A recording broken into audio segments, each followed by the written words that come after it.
the good things we build end up building us. So hello and welcome. I'm your host, Dr. Ruby Gill, and I extend my warm welcome on the behalf of lovely professional university. So attendees, you all might be wondering why we all are gathered here virtually. So we are here to witness an incredible session as our expert is going to tell us all about how future cities will look like.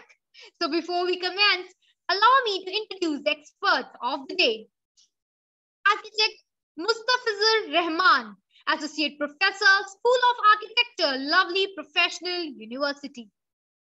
An intellectual personality who worked with architect Abhijit Ray in New Delhi. He did his master's in planning from CEPT University, Ahmedabad, where he majored in industrial area planning and management. Further, he worked for Haryana Infrastructure and Industrial Development Corporation. Mr. Rahman is currently pursuing PhD in architecture and an active researcher in the field of planning for inclusive city. So, sir, it's a privilege to have you on board with us today. Thank you so much for joining us. Thank you. So, with equal pleasure, I would like to welcome our admission nominee, Ms. Rachna Bajaj, Senior Assistant, lovely professional university. The attendees today, she'll give you an insight of our university, the highlights, how you can go through our website and contact us for the admission related queries. So thank you so much, ma'am, for giving us your valuable time. So with this, we'll begin today's webinar. So over to you, sir, and looking forward for a great interactive session. Good afternoon, all of you, all the participants who have joined this webinar. And I can understand the title of this webinar is very interesting. What do future cities look like? And many of you have gone through lots of sci-fi movies where they show lots of interesting pictures and interesting ideas. But here we in architecture college and being a professional in planning, we look into this picture in a different way. Our take on this presentation will be like that only. What do we look like? We look into this future cities. How are they going to be materialized, and who take part into this materialization? Who are the participants? Who are the stakeholders in this? And how the students of school who are now thinking about their career and can innovate in this kind of a thing, which is a futuristic in nature, thinking about future, thinking about something which keeps the world more sustainable and greener and livable. So my name is Mustafizur Rahman. I have been working in this field since last 10 years, and I am very much fascinated towards the future cities. So let's look first how the future cities have been projected in various movies. This kind of projections generally take lots of softwares to project, and the thinking are more into the artistic way, where you may see lots of buildings, skyscrapers, and people are residing into high-rise buildings, and there are cars, there are drones, there are very high level of communication systems attached with the brains, and their thinking ability are much more at a higher rate. But they have also shown you some kind of other picture where things like cities have two very distinctive parts. One living in a very high dense, high rise, high technology oriented system, and one more part which is a very slum like situation. Yes, that might be a future, but in a different way. How we look into this, we take generally, when we look into our studios, when we go for the design part or planning part for a city or architecture or building, we take a step-by-step process. We take data from the previously done cities or buildings. We project them into upcoming projections with respect to the population, with respect to technology, and then we predict what kind of cities will be there in the future.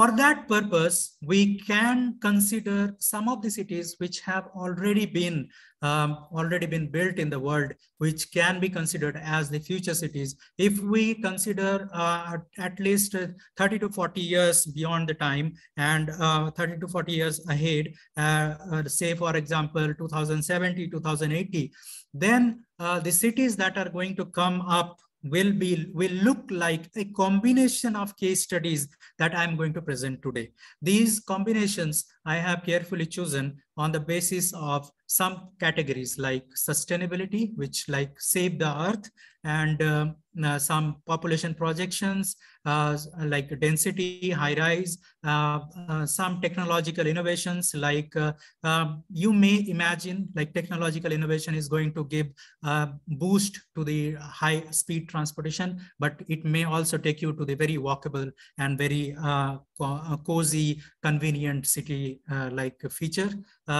So let's take those case studies and let's take part and parcels of those case studies to build a new city.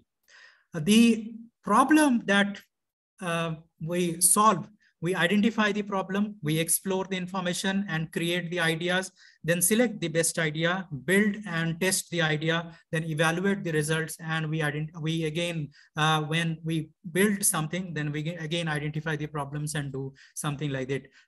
If you remember some of your history classes, Industrial Revolution was taught to you, and Industrial Revolution gave rise to lots of number of cities that right now are being materialized.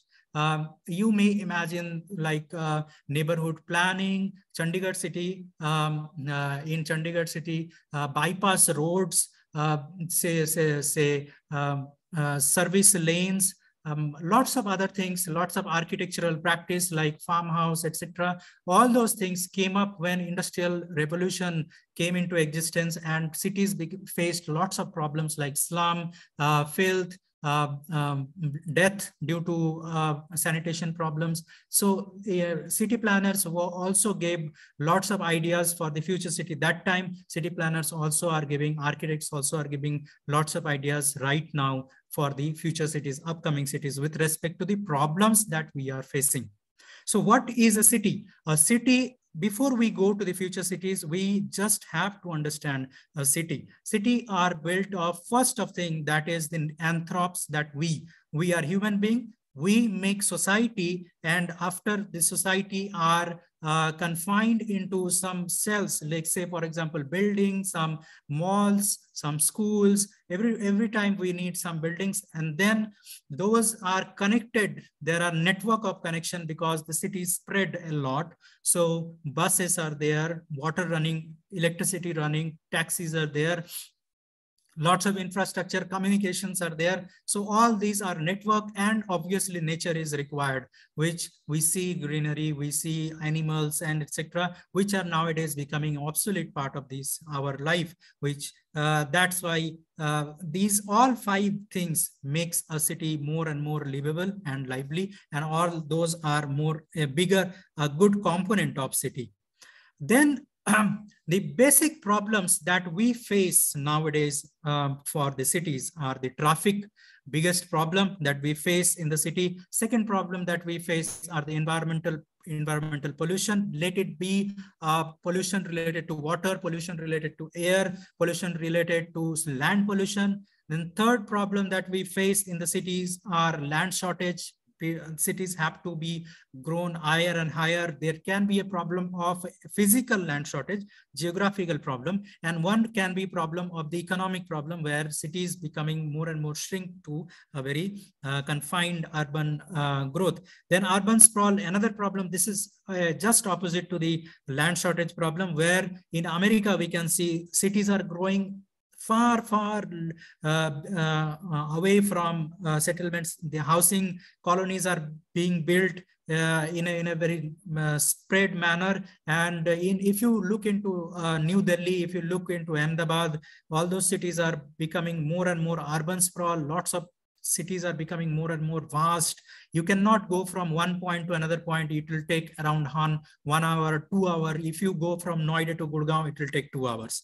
Slums are the fifth problem, biggest problem, that in Mumbai, 60% of the people live in only a very small portion of land, and mostly in the slums. So slums are big problems, but slums are solution also if you go deep into the issues of the slum. Then sea level rise. It's a very difficult problem, and all the countries, 70% of population live in the coastal areas, and sea level rise can give rise to lots of problem, where cities like, if you consider Kolkata as a city, it is going to be submerged if the 5-meter rise in the water, 1 or 2 meter rise in water level happens, then half of the city will be in a water. So let's take these problems, and these problems have been solved in many of the cities planned for future,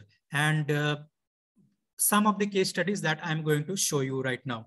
One point that we came from the previous thing, that is a climate consciousness. We have to be very much climate consciousness. So how climate consciousness have been taken care? You can imagine this. This has come up in as Masdar city. Masdar city is in United Arab Emirates near Dubai. This city has been planned for as a example city which caters to lots of climate related issues like the energy usage, the water conservation, wind channelization, street level cooling system, street shading system, and very, very high level of transportation system which does not pollute, automated transportation system, and smart city concept which takes care of the environmental components with respect to automation, right? So if you look into this component, like this is a tower, wind tower, which has been, which will capture the wind from here, and it will this has been taken an example from the Arab vernacular architecture style, where the staircase will have a wind catcher at the top of the staircase, and where Arab female will hang their wet clothes there, and the wind blow, and wet clothes will become a very cooler, and it will channelize cool air into the houses. So this technology has been taken, this idea has been taken and converted into technology to cool the streets of Masdar city in Dubai. This would act very efficiently in the city. Second thing is the very innovative facade they have designed. The material they have chosen have been taken from the local material, that is sand, and a small amount of glass has been added and concretized, and this act as a very good cover-up material for restricting the heat of the sun entering into the building. This another innovation that has been seen in Masdar city is the pod system. This is automatic pod system. You go to the basement, consider where to go, and then you can go anywhere through the basement and through the channel system to anywhere in the city, just driverless pods. The very innovative idea that are coming up in the solar system of Masdar city. Whole city is being catered by two kind of a solar system. One is the regular solar system, another is the reflective solar system, and one more they are innovating is the reflective one, but it is actually warming up the oil and making it so high temperature that it turns boils water and turns the turbine to create heat. So that is also a very good innovation that is coming up in this city. The cooling system of the streets are being complemented by this kind of a design where the streets are being mutually shaded by two of the buildings together. So that is a futuristic city, which if you any of you are planning to go in Dubai, you surely visit this Masdar city, where there is a innovation center. There is an institution which generally talk about lots of energy related, futuristic energy related things. So that can be one case study where people are taking example from to our design studio. We teach our design studio in the third year, where architecture design studio, where we talk about the neighborhood planning, and in that neighborhood planning we take examples from that Masdar city and tell students to design accordingly. Then there is this walkability. What is walkability? Is that when you can go to your place walking without taking any vehicle. Say, for example, you can walk up to 400 meters without any hassle. You will not be tired. So within your 400 meter of the walkability, if you get your school, if you get your shopping shops, if you get the milk, if you get the newspaper, if you can get to the bus stand within those 400 meter without crossing any kind of a vehicular streets, then that becomes a walkably very much sound neighborhood. So that has been practiced in this newly conceptualized Lion City by this Saudi Arabia, that is in NEOM, where they are planning to make connection between 4 very much walkable cities that will be planned within a town, within a line system that will be connecting from one place to another. This Upper Valley, mountains, coastal desert, and this one, last one, they will be having the 4 cities where walkability will be practiced, where you can have your school just above your house. You can have your college or the medical facilities just above or below your house. Everything will be transportation free, and the main transportation will be underground, which will be connecting the 4 cities within seconds, within minutes, and it will not take much of the time. So this kind of walkability are being practiced to create the extremely innovative ideas that can be part of our lifestyle. And you know what future cities are being practiced in this central in the Middle East are the future of our upcoming cities. And wherever you go, the new cities are coming up, they take this practice and the elements into their ideas. So this is one kind of a visualization that they cater it, that they produced in the NEOM Lion City. Another thing, say, for example, your gardens, your neighborhood gardens, your parks will be at the, maybe it can be in the 100th floor, it can be on the 200th floor. Another concept that is coming up is the data-driven city. Data-driven city are the concept which the Indian government took very recently, but it failed mainly because the data-driven data collection and on-spot data, changing the idea of urban planning or changing the user's need became very much difficult, mainly because everyone does not have the internet connection that is required by the data-driven city. It will require more than 5G technology, and it will require everyone to have the data on their phone, and it will require the urban area and everything to synchronize with the people's movement. So let's say one example of a data-driven city. It can be, say, for example, I will just give you 2 examples, very good example, which are happening right now, is Metro, Delhi Metro, where if you go on the stoppage of Delhi Metro on the platform, you will get to see this kind of a board, notice board, where this is coach 1, C1, C2, C3, C4, C5, and C6. You can see my yellow cursor, where the coach, how many people are there, what percentage of people are there in the coach can be seen. So in C1, it is 9%, in C2, it is 32%. So if you need any seat there, you can go there and you can get the seat. So you can look in C5, it is only 4% filled up.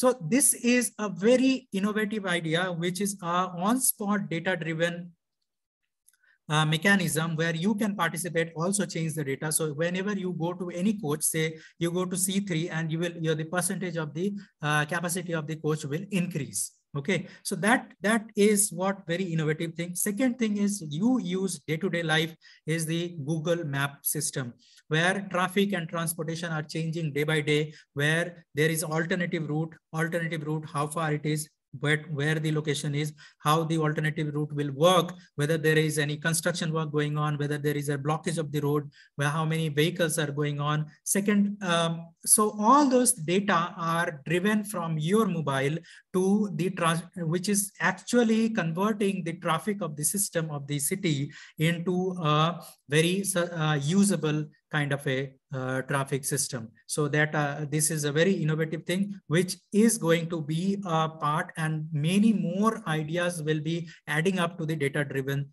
city. Like one is the automatic driving vehicles, where they will be having their own data system, which will be adding up to the transportation system, and it will create a lot of other things that we cannot even imagine.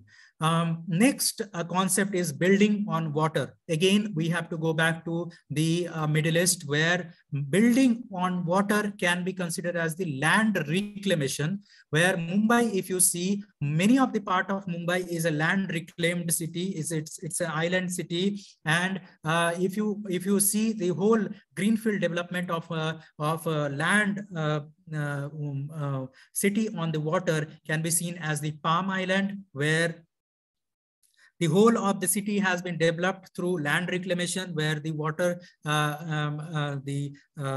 sand filling and stone filling, and then building on those ground have been created land reclamation. That means land has been created on the seabed, and then the cities have been created. Although there are some problems with the economy, say for example, the cities have not been fully filled, but these are the future cities, and it is being taken into lots of other cities. This has been practiced, and cities are being built on the reclaimed land, and they are really good.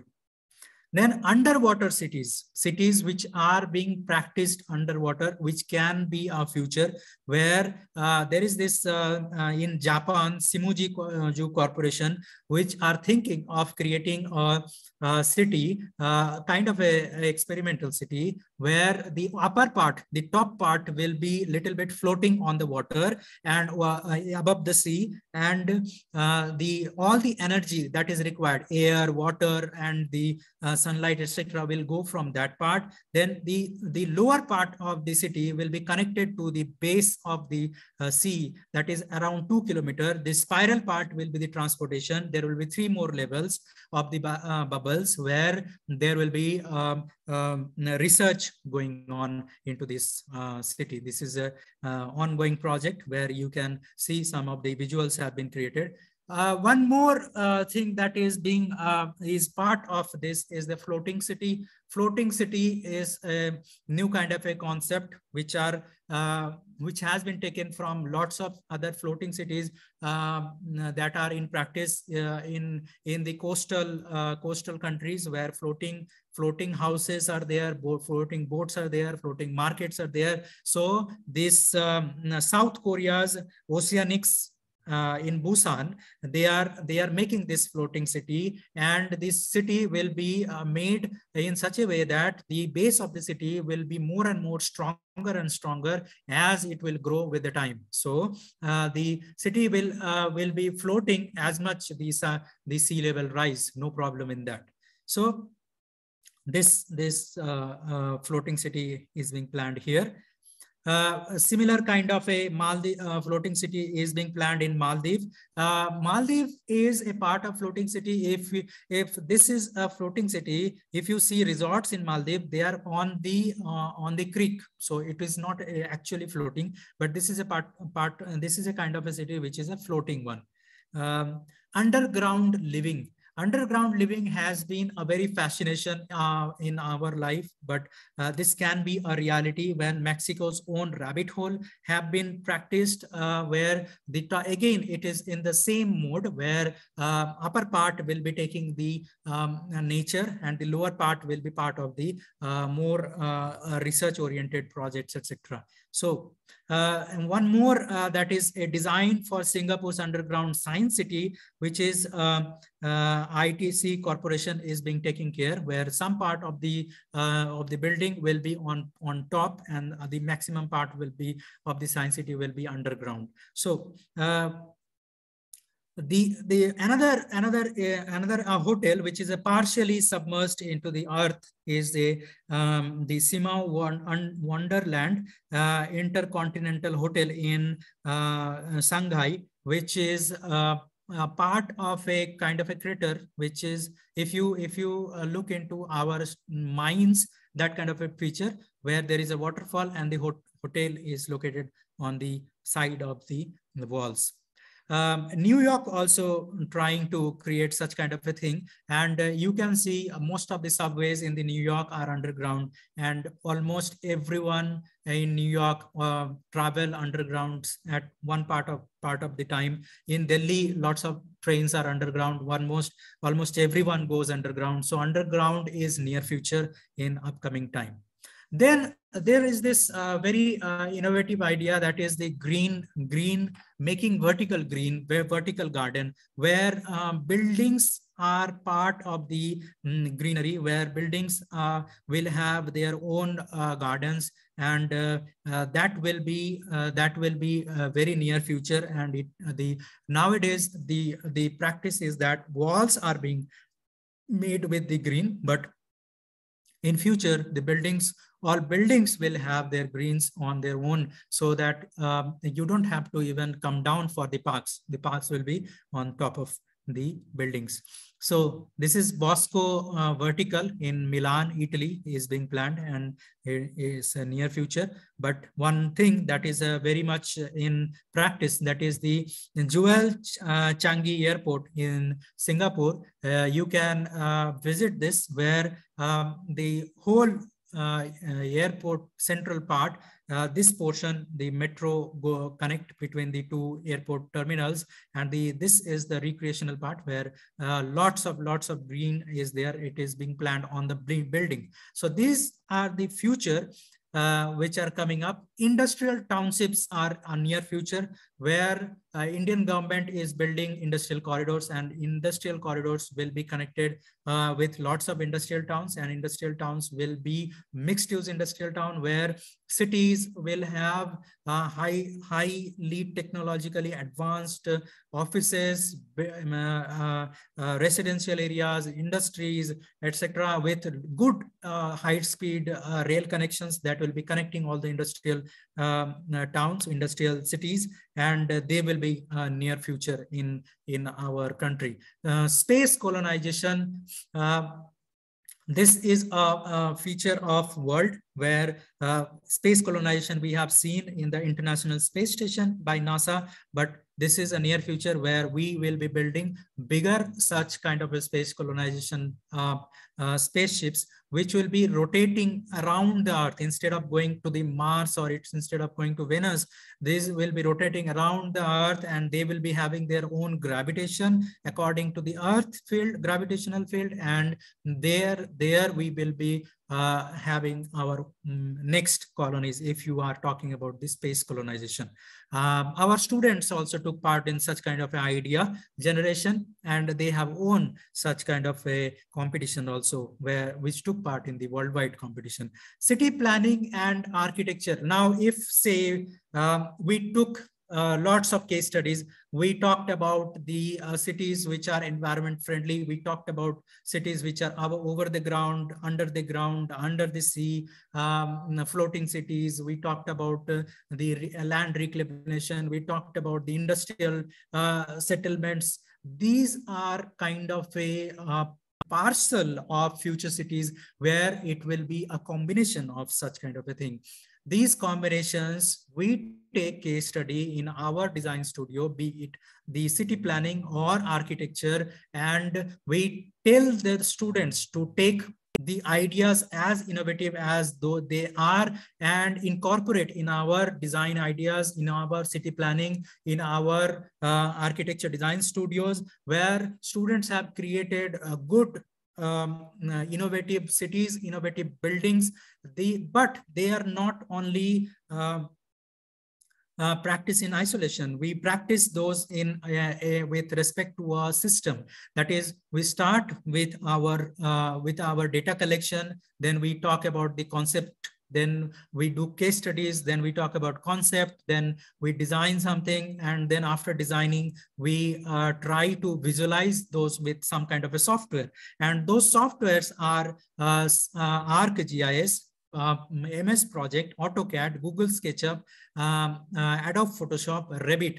These are some futuristic softwares which we actually take up with our students, and they create wonders with those futuristic workshop for softwares. And the idea that they get through this software is that 3ds Max is also a software where these softwares also generate some kind of a innovation in terms of humans. If we think something in one step forward, these softwares give us 2 step forward ideas to create something. That is the beauty of those softwares, and we teach all those softwares. Not only those softwares, we have some kind of a research. Also, we take research into the field, and in the city planning and in architecture, we produce patent, we publish book, we do international conference on specifically on those things, and research. We collaborate with mechanical engineering, with computer science, with biotechnology, with civil engineering, with urban planning, with interior design, etc. And we come up with innovative ideas to build new cities and futuristic cities. So if you want to look into the ideas that has been generated by the students of our school, you may go and look into our social media. We are in social media, and hope you have gathered the concept how future cities will look like and how those can be built. It is not one-day job. The innovations are generally from generation to generations, and you can track the generations for making some kind of a good innovations, and those innovations will carry forward, and it will not happen in a day or two. It will happen, it will take some small amount of time, and it will gradually become a futuristic cities with those case studies. I hope you have understood our concept of futuristic cities. We look forward for your replies if you are interested. Thank you. Thank you so much, sir, for your insight and guidance. Your expertise and knowledge is exactly what students needed today to move forward and grow exponentially. So thank you so much, sir. So we'll wait for a few queries from the students, and till then we have our admission nominee, Ms. Rachna Bajaj, with us. So ma'am, over to you for the admission part of the university. Thank you so much, Dr. Ruby. I'll just quickly share my screen.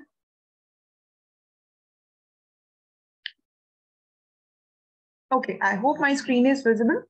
Yes, ma'am. Okay, thank you so much. So good evening, everyone. I hope you all are doing fine and safe at your home. And I suppose you have learned a lot from sir. Sir has shared a lot of knowledgeable information which can be useful for you. So now I'll be just quickly sharing few of the parameters which will be helpful for you to select the right institute, the right university. So, and if I talk about LPU today, I will be sharing how LPU is actually making a difference in the education sector and how we are following the Think Big slogan. So first up in the list, we have LPU creating history when 12 out of 13 LPU students won Olympic medals and brought laurels to the country. Our student Neeraj Chopra, we congratulate him for becoming the first Indian to clinch the Lausanne Diamond League with a best throw of 89.08 meters. Apart from these, we have some of the students, thousands of rather, not some, I would say thousands of LPU alumni are working in top multinational companies across US, Canada, UK, Australia at packages of over 8 crore. Apart from this, I feel rankings is one of the most important parameters which you should be going through of any university while applying for admissions. And if I talk about LPU, these are some of the top rankings. We have the Times Higher Education World University Ranking 2023, where LPU has been ranked 23rd amongst top universities of India. Then we have the NIRF ranking by the Ministry of Education, Government of India, where LPU stands 47 amongst all government and private universities of India. Moving ahead with the architecture rankings by NIRF, we stand 12th for School of Architecture and Design. Then we also have the Atal ranking of Institution on Innovation Achievements, where LPU has been ranked 3rd in India, and the list goes on. Now let's talk about something, the campus life and exposure offered. As a student, make sure that you enjoy your campus life. And if I talk about LPU students, they have got ample of opportunities to interact with not just national, but international level researchers, Nobel laureates as well. So let's show you a quick glimpse of few of the events which have been witnessed by our students. First up in the list, we have the 106th Indian Science Congress, which was inaugurated by Honorable Prime Minister of India, Shri Narendra Modi ji, at lovely Professional University. Then we had Nobel laureate 14th Dalai Lama ji at the university for the convocation. We also had former President of India, late Shri Pranab Mukherjee, for the convocation twice at LPU. Late Shri Arun Jaitley ji, former former finance minister, he was here at campus for the inauguration of LPU Startup School. A very familiar face, a motivational speaker and life coach, Gaur Gopal Das ji. He was here at campus and he motivated the students, he interacted with the students about life. Some of the heartthrobs, my favorite too, we had Shah Rukh Khan for the promotion of Chennai Express. We had Sonam Kapoor for the promotion of Khoobsurat. Even Coke Studio was organized at LPU.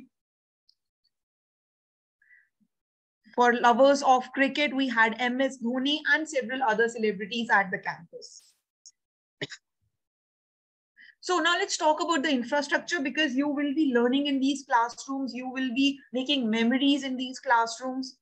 So let's show you what LPU is offering to our students. This is an inside view of a 9-storied central library with approximately 20 lakh books, not just in offline, but online mode as well. An outside view of our amphitheater. LPU has 3 amphitheaters where several nukkad nataks or theater acts, skits take place for our students. An inside view of our Shanti Devi Mittal Auditorium with a capacity of 2,500, being the largest in this region. My favorite place, our University Mall. This is an outside view of our University Mall, which is available right inside the campus.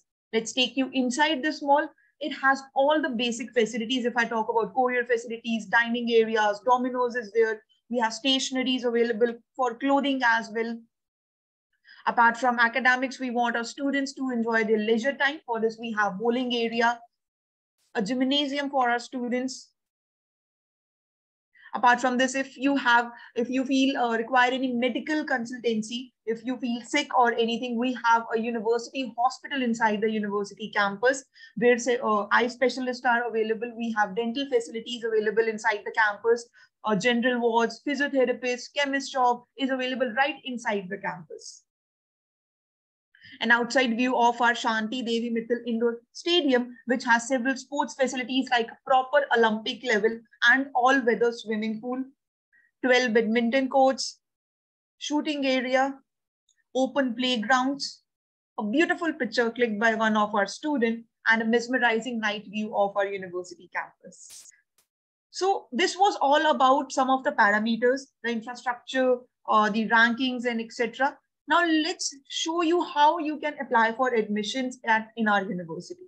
So what you have to do is just simply visit our website, which is www.lpu.in. And on the top, you will see an icon of admissions where we have listed all the programs as per your eligibility. Let's say if you want to take admission after 10, you want to take admission after 12, after graduation, after post-graduation, or in PhD level programs. So I'll just quickly show you how you can apply for the after 12th program and what will be the eligibility criteria for it. You just have to click on after 12th program. and we have listed all the disciplines on this website. So I'll just go for architecture, and under architecture, we have our BR program. As you can see that the duration of this program goes 5 years with total 10 semesters. And here is the eligibility. You should score minimum 50% in 12th with English, physics, chemistry, and maths as a compulsory subject. You should have minimum 50% in physics, chemistry, and mathematics as well. And you also need to qualify NATA 2023. In case if you haven't appeared for 12th, you can also take admission on the basis of diploma. You should have minimum 50% in diploma with any stream. It should be of 3 years and recognized by central or state government with mathematics as a compulsory subject. And yes, NATA 2023 is compulsory in any case. So if you haven't applied for NATA, go for it. And moving ahead, you can see the achievements, you can see the rankings, you can see the curriculum. For your ease, we have listed the curriculum for next 5 years. And here comes the monetary aspect. I suppose it is one of the most important aspects which you will be considering. As you can see, the fees without scholarship for this program goes 1,20,000 per semester.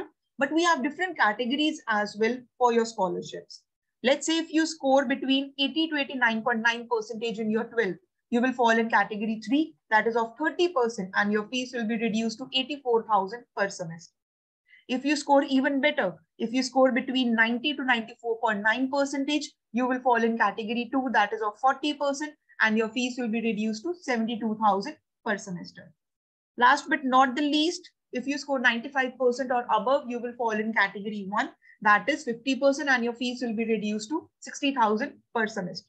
And whatever the scholarship will be applicable to you will be applicable for next 5 years of your program. Let's say if you couldn't score on the basis of your 12th, you have LP Nest exam as well, which is a scholarship test for this program. And this is the tentative cutoff. So try to score well in your 12th. If not, then try to score well in the LP Nest exam if you want to avail the scholarship benefits. Once you scroll down, we have some other scholarships as well. Scholarship on the basis of NATA, of course. So this is the tentative cutoff, the cutoff rather for the percentile we have mentioned for JEE paper 2 and for NATA, on the basis of which you can avail the scholarship of category 1, 2 and 3. Then we have some other special scholarship on the basis of innovation, startup and entrepreneurship. And then we have financial aid for serving retired defense, CAPF, paramilitary, personal for their dependents. So you can get yourself verified for any of the scholarship, and at the end, in whichever category you will avail the maximum benefit, that one scholarship will be applicable to you throughout your degree. So I'll wind up with another important thing, the important dates. As you can see that the admission is going on, and the last date to take admission in this schedule is 5th of March 2023. So proceed for your provisional admission first, and parallelly apply for the appear for your NATA exam. And once your NATA exam has been declared, proceed for the pending fees or apply for rest of the post-admission formalities. And in case if you have any other queries, feel free to get in touch with us. We have listed down our contact details. You have a schedule a call icon. You have our WhatsApp team available. And down here, we have listed down our helpline numbers as well. So over to you, Dr. Ruby. I suppose I have shared majority of the information which can be helpful for our students to apply for admissions at our university. Thank you so much. Absolutely, ma'am. Thank you so much for the detailed information about the admission part. So thank you so much, ma'am. With this, I would request Rahman sir, please join us again because we have few queries from the attendees, and sir, with your permission, we'll take up those queries. Sure, ma'am. All right. So, so there is a query from Shijan. He wants to know that what kind of challenges you have faced in your academic era, which you believe students will not face in LPU. So, what's your take on this, sir? In my time, we had this problem of software availability, and the problem of computer being so lagging and very much expensive at that time. So software availability is what our LPU students will get in their computer lab itself. They have all the highly softwares which are being used by the industry, and they are currently being practiced in most of the offices of architecture and urban planning. And we have all those softwares in our labs. Secondly, we also faced the problem of the high-end workshop instruments. Those instruments are very important in terms of, say, for example, climatological understanding, or the making of very innovative models, using of 3D printers, laser cutters, computer generated models, very highly precise wood and metal cutters. Those model making instruments or the workshop equipments were not available at that time when we were doing the study. The availability of the interdisciplinary research that we do in LPU right now were not there at the time when we did our our architecture. At that time, architecture was purely very much secluded course. Right now, it is a very multidisciplinary approach because buildings are becoming more and more multidisciplinary in construction. That's why there is a requirement of a niche where you can have lots of other domains with you to practice and discuss and those ideas and bring the multidisciplinary research and practices into your study. Thank you so much, sir.